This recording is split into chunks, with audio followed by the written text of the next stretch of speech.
को, जो सुनीता वर्मा के पति हैं। योगेश वर्मा पर एक मुकदमा चल रहा था। योगेश वर्मा को ये डर था कि अगर वो चुनाव में खड़े हुए तो प्रशासन उन्हें जिला बदर कर सकता है, और उसकी फाइल डीएम की टेबल पे रखी थी। एंड टाइम पर उन्होंने योगेश वर्मा ने अखिलेश यादव से ये गुजारिश करी कि मुझे न लड़ाकर मेरी पत्नी को चुनाव लड़ाएंगे, चूंकि पुरानी मेयर रह चुकी हैं, पिछले टर्म में वो मेयर थी, तो ज्यादा बेहतर होगा, क्योंकि अगर मैं चुनाव लड़ने में आया तो हो सकता है प्रशासन मुझे जिला बदर कर दे। तो इस नाते ये रणनीतिक चेंज किया गया, और जिस तरीके से अमरपाल शर्मा बेहतर चुनाव लड़े हैं बागपत में, हालांकि वो पीछे चल रहे हैं अभी, लेकिन सुनीता वर्मा ने 52,000 की लीड काटकर, जो अरुण गोविल ने लीड ले ली थी 11 साढ़े 11 बजे तक अरुण गोविल जो है 52,000 की लीड ले चुके थे, लेकिन उस लीड को खत्म करके 21,000 की लीड चढ़ाना, और वक्त हो रहा है 1:45 बजे का, ये अपने आप में एक बहुत कमबैक है, बड़ी कमबैक है गठबंधन के लिए। और अभी ये लीड कि बाहरी जो कैंडिडेट है ये बाहरी है, अरुण गोविल वापस मुंबई चले जाएंगे, और वैसे भी वो अपना पैकअप करके जब वहां का चुनाव खत्म हुआ तो मुंबई चले गए थे, तो बाहरी को रिजेक्ट किया।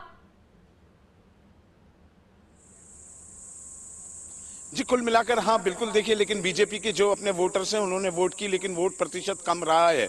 हर विधानसभा में जो बीजेपी का वोटर है वो ही कम माना जा रहा था। मैं शुरू से इस बात को कह रहा हूँ कि काफी लोग घूमने के लिए गए थे, यहाँ से हिल स्टेशन सारे बुक थे, और एक जो फ्राइडे को पहले और दूसरे चरण में जुम्मा ध्यान में रखते हुए शायद चुनाव आयोग ने जो पहला 19 अप्रैल को हुआ और 26 अप्रैल को मेरठ में हुआ, इन दोनों डेट्स में फ्राइडे पड़ रहा था। फ्राइडे के बाद सैटरडे संडे, ये 3 दिन की जो छुट्टी थी उससे वोटिंग परसेंटेज पर खासा असर पड़ा है।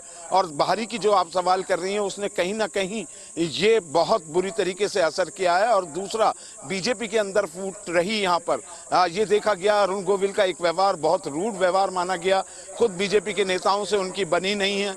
और यही एक वजह रही कि जो उत्साह बीजेपी के कार्यकर्ताओं में जब चुनाव होता है, हम यहाँ लगातार देख रहे हैं कि एक उत्साह कार्यकर्ता जनरेट करते हैं, वो उत्साह इस बार चुनाव में नदारद था। और यही वजह है कि फाइट बहुत जबरदस्त फाइट हुई, और कुल अंतिम जिस दिन नामांकन की डेट थी उस दिन कैंडिडेट सभा का फाइनल हुआ, और उसके बाद मुश्किल से 15 से 17 दिन मिले चुनाव प्रचार को। अरुण गोविल का 30 से 35% मुस्लिम आबादी है, लेकिन इस बार के चुनाव में एक भी मुस्लिम प्रत्याशी मेरठ में नहीं देखने को मिला। क्या ये फॉर्मूला भी समाजवादी पार्टी के पक्ष में गया वहां पर?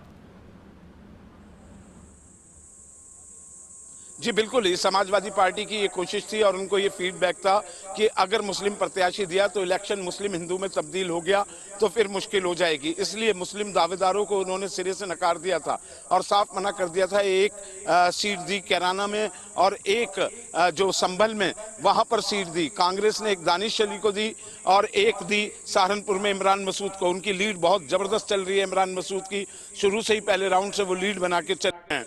तो ये स्ट्रेटेजी थी। कांग्रेस ने मुस्लिमों को खेला, सिर्फ एक इकरा हसन जो कैराना में वो भी लीड लेके जा रही हैं, उनका ऊपर दाव खेला, क्योंकि वो पढ़ी लिखी एक लड़की थी, इस वजह से समाजवादी पार्टी ने उनके ऊपर दाव खेला। लेकिन कहीं भी समाजवादी पार्टी ने वेस्टर्न यूपी में ज्यादातर टिकट पिछड़ी जातियों को दिए। पूरा कॉम्बिनेशन जो जातीय समीकरण था, सोशल इंजीनियरिंग, उस सोशल इंजीनियरिंग को ध्यान में रखते हुए ये टिकट का वितरण किया, और उनकी रणनीति काफी कारगर लग रही है। चुनाव से पहले ये माना जा रहा था कि समाजवादी पार्टी और कांग्रेस का गठबंधन कुछ नहीं कर पाएगा, दिशाहीन है और इनके पास कोई सोच नहीं है, लेकिन पूरी स्ट्रेटेजी पहले से तय थी।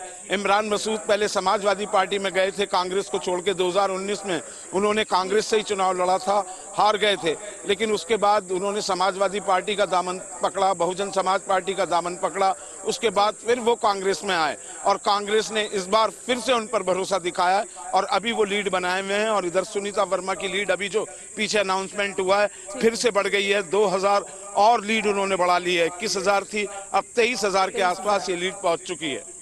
ठीक है, तो ये आप बड़ा अपडेट देते हुए कि 23,000 की लीड पहुंच चुके हैं। और एक और सवाल जो मेरे जहन में अभिषेक, वो ये कि बीजेपी इस पूरे वेस्टर्न यूपी के हिस्से में पिछड़ती हुई दिखाई दे रही है, और बीजेपी जो आंकलन अपना कर रही थी और जितनी सीटों पर अभी है, लगभग 34 सीटों पर, तो कहाँ ऐसी गलती बीजेपी ने की है? आप चूंकि लगातार यूपी में रहते हैं, अलग अलग दिशाओं में जाते हैं, लोगों से बात करते हैं, आपका असेसमेंट क्या कहता है?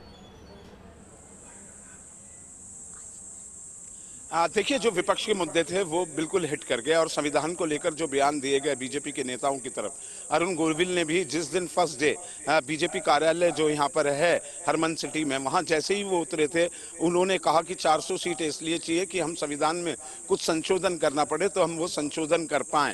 ये जो संशोधन की बात तो उन्होंने कही संशोधन करने के लिए, लेकिन संविधान बदलने की जो बात थी, चाहे कर्नाटक के एक बीजेपी के विधायक ने ये बात कही हो और बड़े बड़े नेताओं ने ये जब बात कहनी शुरू करी, तो राहुल गांधी ने संविधान का मुद्दा उठाया, अखिलेश यादव ने संविधान का मुद्दा उठाया। उससे जो वोट बैंक था दलित, ओबीसी एक ताकत है बीजेपी की। बीजेपी जब रिथिंक करेगी तो बीजेपी ने 2014 और 2019, 2017 जिसमें योगी मुख्यमंत्री बने और 2022 में जब बीजेपी की सरकार लौट के आई तो उसमें बहुत बड़ा हाथ ओबीसी वोट बैंक का था। इसी के सहारे बीजेपी ने सारी पार्टियों को ध्वस्त किया, लेकिन ये ओबीसी टर्न अप कर गया। ये ओबीसी के साथ दलित का जब कॉम्बिनेशन मुस्लिमों के साथ जुड़ा है तो वो एक घातक कॉम्बिनेशन बना है।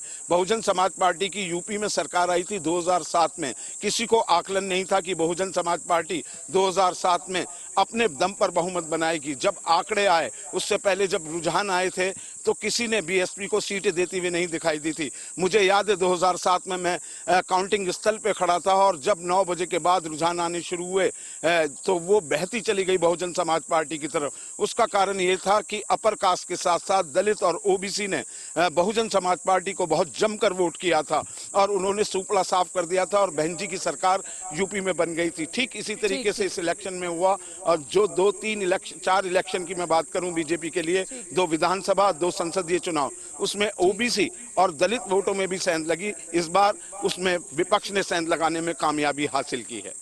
ठीक है अभिषेक, आपने बहुत विस्तार से बताया और बहुत अच्छे से समझाया। हमारे दर्शकों को बहुत शुक्रिया इस तमाम जानकारी के लिए। तो ये यूपी की हमने विस्तार से बात कर ली और ये देखिए जश्न की तस्वीरें भी सामने आ गई हैं। ये बीजेपी के लोगों को आप देख रहे हैं, बीजेपी के कार्यकर्ताओं को आप देख रहे हैं। जश्न का माहौल है। 292 सीटों पर एनडीए का आंकड़ा पहुंच चुका है, 238 सीटों पर बीजेपी। हालांकि बीजेपी खुद अपने दम पर 272 के आंकड़े को नहीं छू रही है।